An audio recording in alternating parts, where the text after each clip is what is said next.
along with the other insights, it seems like the big chunk of this really seems to be arising in three parts or three sections. The last one being about verification and just the simple practice of verifying thought. And this one about being context of thought, or the nature of how thought is contextualizing. Sometimes getting a bit of a view on that can be useful along the way in your intrepid investigations and experimentations.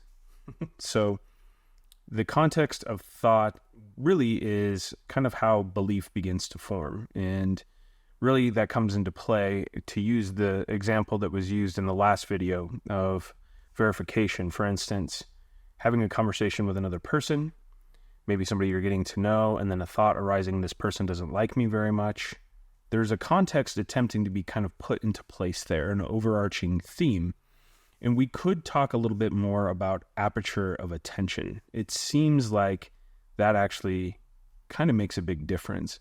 And if we can become aware of how our aperture of attention is, then we are going to be a lot more familiar with how identification with thought or identification with belief or any construct starts to work.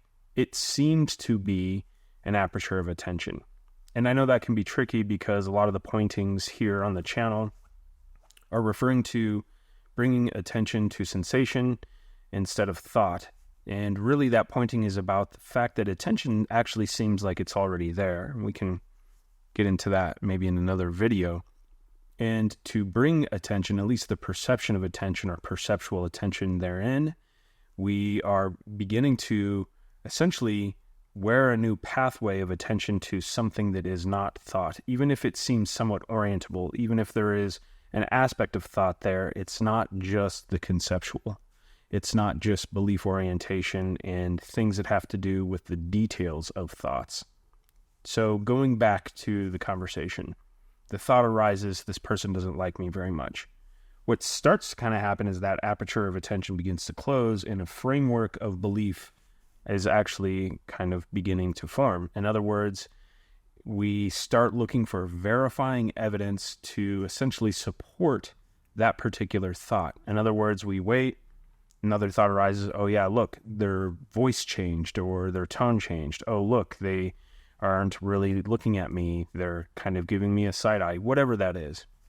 That is essentially how that particular aperture of attention begins to close, and become more narrow. Now, this is kind of crucial. Alan Watts once said something along these lines. I don't know the exact quote, but it's that ego is the focus or collection of attention. It's a density of attention or the perception thereof. In other words, it's a bunch of collection on something focused. And what that begins to do is it starts to essentially create a self-serving mechanism, one that is basically in its own feedback loop, where it starts making predictions. And within that prediction, the framework begins to narrow, and we seem to reject anything that doesn't fit that framework, therefore essentially stepping into a confirmation bias and only seeing the things that fit that framework. That's the nature of identification right there. It's a really kind of powerful way to put it. So this is all about moving beyond that particular context. The context already began with that initial piece of thought that arose. The conversation is happening.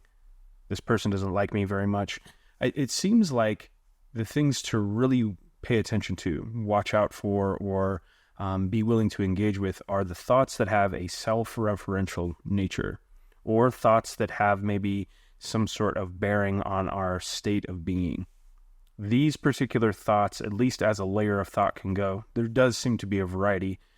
These particular self-narrative thoughts have something to them that basically begin to continue to reify a sense of satisfaction or certain patterns that we seem to have in identification. They definitely, what they are really good at is giving an assumptive sense of continuity, that there is an ongoing me, there's an ongoing relationship with this me, and the interactions with other people, there's an ongoing reactive stance or way to justify or defend or defer, so on and so forth. It's really about patterns here.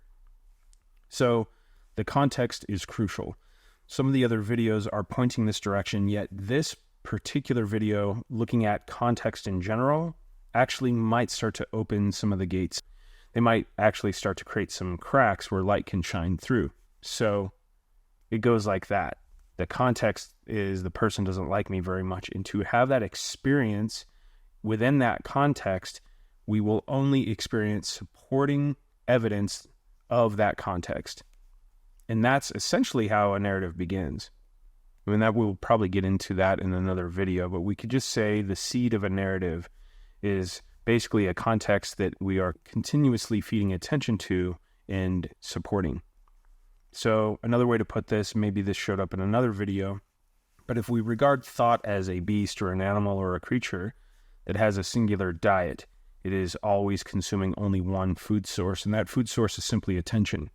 And so if we continue feeding certain thoughts and certain contexts and certain constructs, that beast gets fatter and fatter and fatter, so to speak. Yet if we don't feed it attention, then it's essentially forced to lose weight. So once again, a powerful pointing here is when you notice a context and you notice a thought, to move directly into sensation as directly as possible. And you also might begin to realize that these thoughts seem to want to create a connection with those sensations, thereby compensating, and you have just found a reaction. Or, as the previous video stated, you have found your dominoes, because these reactions seem to essentially pile on each other. Average person maybe lives in 20 dominoes that fall.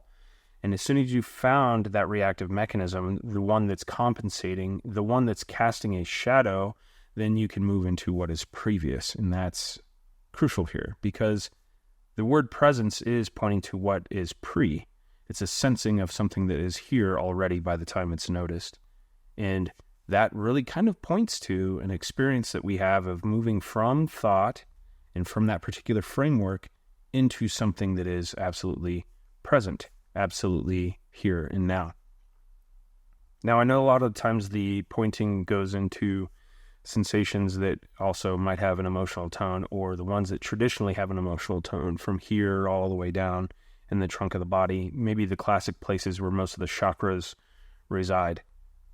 Any sense actually will do here. If you seem to be gathering an interest or a curiosity around the sound field, so to speak, or visual field, or maybe anything else, that will also do. Yet ultimately, if you want to start to peel away beliefs and reactions, it's very likely, if not almost guaranteed, that it's going to rely on a sensational experience here, an emotion that is essentially a primary belief. And there's already so many subjects covered so far in this particular video that there's probably a bunch of videos from here that we can get into more detail around that. But we could say essentially that our primary beliefs as human beings lie in what we call the emotional center of the body. These give us a sense of continuity. There's a lot of narrative around it. There's a history. And with all those bits and pieces, this will help us as we talk more about moving beyond the context. So that would be like a relationship situation of context. This is the most personal, and this is where the kind of deeper narrows of investigation begin to become interesting. So we can move into, let's just say, we're really aware of how we feel. And if it shows up as an emotion, that's okay. We're not actually looking to bypass, even if we intellectually have a sense that there's deeper things that are going on. It actually doesn't make sense to attempt to go straight to something in lieu or in spite of something else. In other words, if the mind is already labeled the experience and it says, oh, I'm feeling frustrated, this is frustration, we must approach it as such. This is just how the layers seem to work. We could also use the same metaphor with breadcrumbs. That's your first breadcrumb. So we have a context. This context in this sensation is frustration. It's already kind of built in. Now, here's the trick with that particular context. The context it definitely has a narration. It has a historic value. It probably can remind you of certain events in your life that you have stored in memory where you were frustrated previously. It might be a sense of ongoingness with frustration, a context in a generalized sense. But either way, it has a very powerful narrative that tends to support it as frustration. And so that piece can be really important here. So the first thing we can do is, as soon as we realize there's frustration, we've essentially found a portal. We found a way into something more primary. Instead of entertaining more narrative, and there probably will be more narrative, we move immediately to the experience in the body that we're calling frustration. Usually the first part of that is location. Where do you feel it? Is it in the chest? Is it in the throat? It doesn't actually matter, because these things don't tend to be absolutely universal. They can kind of appear in different places. In fact, I've worked with people that will say when they feel sadness, they can feel it in the back of the neck. It doesn't actually matter, but it can be really useful to kind of have a sense of, where does this consistently arise? And then in the immediate, where is it arising in this moment? So let's just say it's right here in the solar plexus, just for the sake of the video. We move to that location in that framework, in that context of frustration, and then we begin to move beyond the context. This part becomes really interesting and juicy, and maybe not quite satisfying to the mind, yet it can be extremely useful if you begin to play with it in an open way, also entertaining some intuition. So it seems like the first thing most of us can do, and this is still in that phase of awakening where there seems like there's progress to be made, or maybe an agent that can move attention, it's fine, because this is what's being presented in your reality, and it must be approached as such. But we can begin to recontextualize that experience, and what we could essentially call that is piercing the veil of assumption. The assumption here is that this is frustration. Most of the time, this is the pattern that most human beings seem to follow. They will move, they feel it, maybe it's a very quick motion of frustration, and then immediately there are thoughts and maybe compulsive actions about how to solve this problem, because it is immediately assumed that frustration and that experience is a problem, and it must be alleviated immediately, because it definitely will usually appear to have a sense of discomfort associated with it. So we move to that location and we begin to pierce the veil, and one way to do that is to recontextualize the experience in a purely sensational way, and this is essentially what the game looks like. Ask something really simple and keep the answer nice and simple. Allow it just to kind of flow. First question can be asked is color, with a question mark. Color? And then the very first color that arises, that it seems to be known, that is what it is. So what we're doing there essentially is engaging with intuition. So let's just say, for the sake of the video, that all of a sudden frustration, now color, it's orange. I'm with orange. Second part of this, which can be really useful but also has a subtlety to it, is essentially this opening of the hands and inviting it to reach its maximum expression of that particular context. So yes, in one way we are essentially still using thought, but the benefit of these thoughts is they don't have a long-term relationship with this experience. Orange probably doesn't remind you of the time that somebody was mean to you. It probably doesn't give you a sense of continuity. It just doesn't have a ton of meaning. And it's also engaging other senses, which is actually kind of part of this, the one sense experience. And also we're engaging with intuition immediately.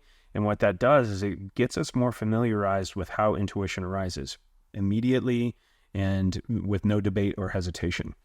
So now it's orange, with orange all the way, and just resting in that experience of orange, let it be orange all the way. If it's changing and getting more orange somehow, or if it's changing color, we allow it maximum expression.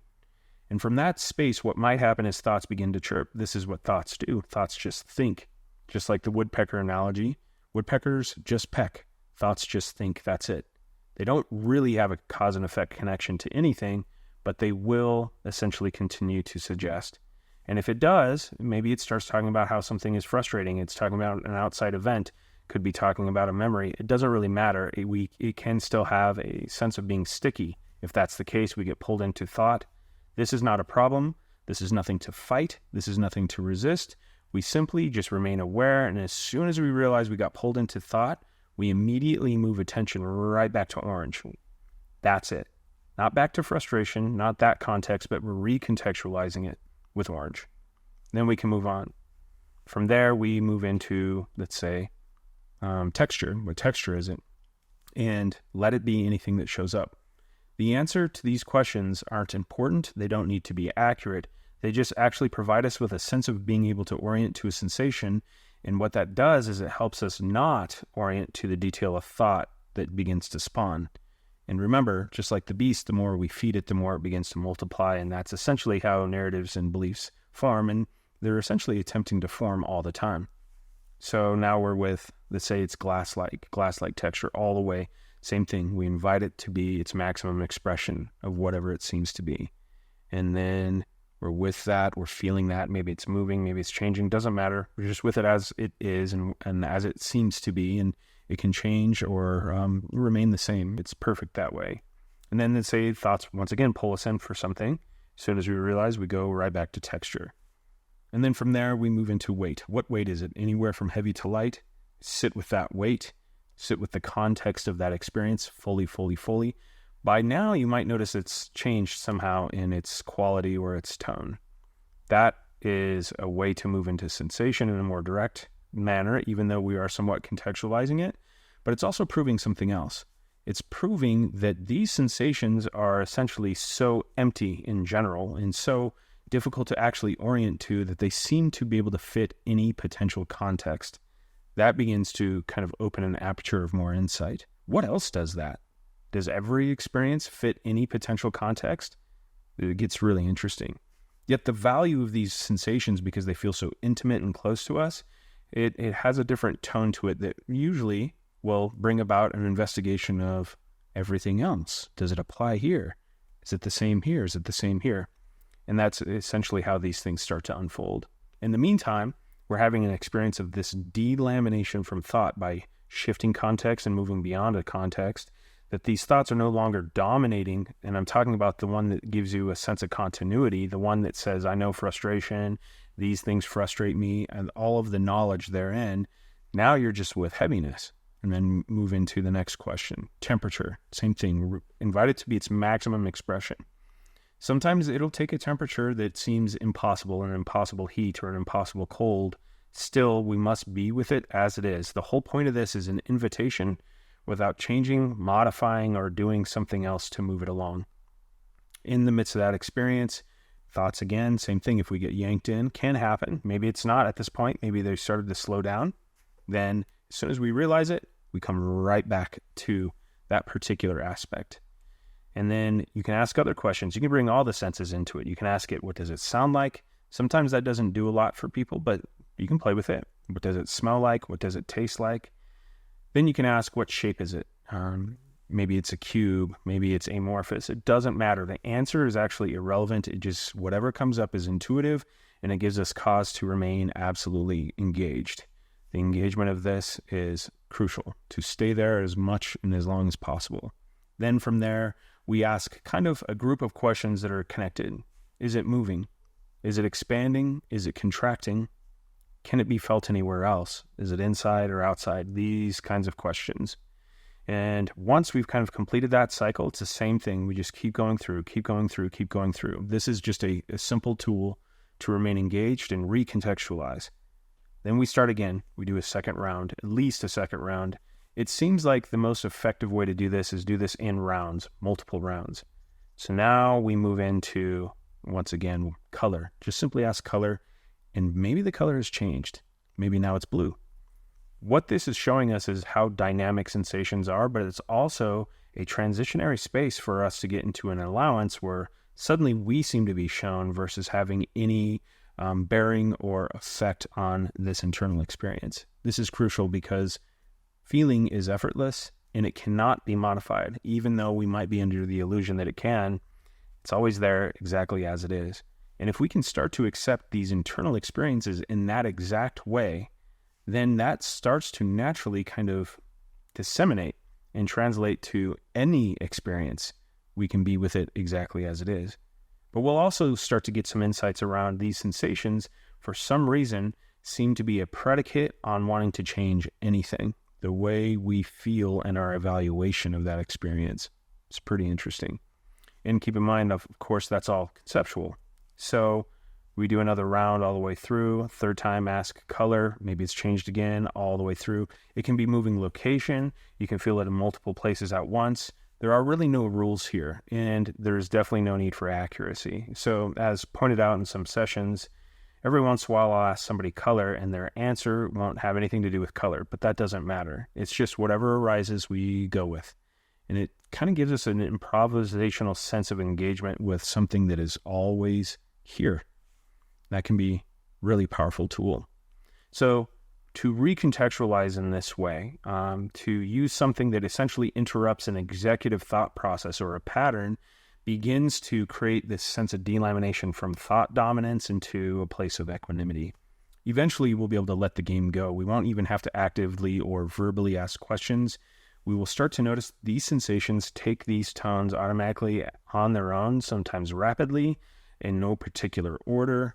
We start becoming more familiar with the experience of moving attention into something that isn't really easily oriented to.